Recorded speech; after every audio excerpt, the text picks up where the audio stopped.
ne voulons pas, frères, que vous soyez dans l'ignorance au sujet de ceux qui se sont endormis, afin que vous ne vous affligiez pas, comme les autres hommes qui n'ont pas d'espérance. / inversé.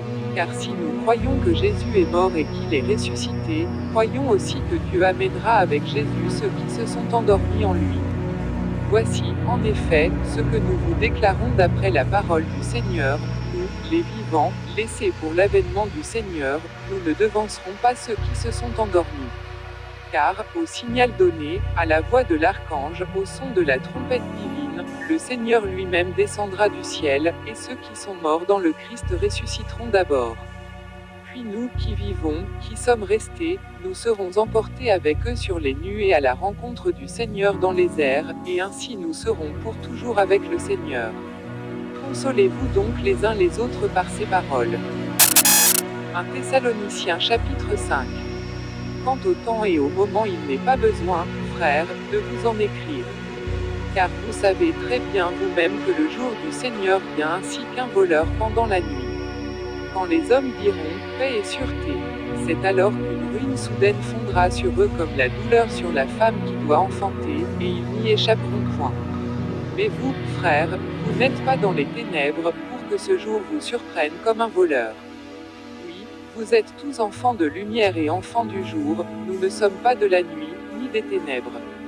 Ne dormons donc point comme le reste des hommes, mais veillons et soyons sobres. Car ceux qui dorment, dorment la nuit, et ceux qui s'enivrent, s'enivrent la nuit. Pour nous qui sommes du jour, soyons sobres, prenant pour cuirasse la foi et la charité, et pour casque l'espérance du salut. Dieu en effet ne nous a pas destinés à la colère, mais à l'acquisition du salut par notre Seigneur Jésus-Christ, qui est mort pour nous, afin que, soit que nous veillions, soit que nous dormions, nous vivions avec lui. C'est pourquoi consolez-vous mutuellement et édifiez-vous les uns les autres, comme déjà vous le faites. / inversé. Nous vous prions aussi, frères, d'avoir de la considération pour ceux qui travaillent parmi vous, qui vous gouvernent dans le Seigneur et qui vous donnent des avis. Ayez pour eux une charité plus abondante, à cause de leur œuvre. Vivez en paix entre vous.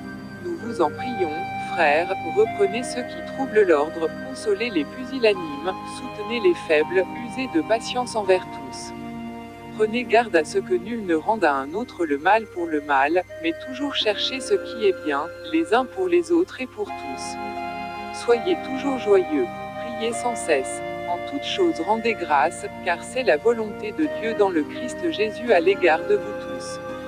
N'éteignez pas l'esprit, ne méprisez pas les prophéties, mais éprouvez tout, et retenez ce qui est bon, abstenez-vous de toute apparence de mal.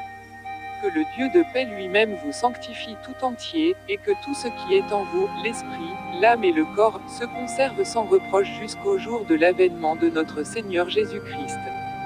Celui qui vous appelle est fidèle, et c'est lui qui fera encore cela. / inversé. Frères, priez pour nous. Saluez tous les frères par un saint baiser.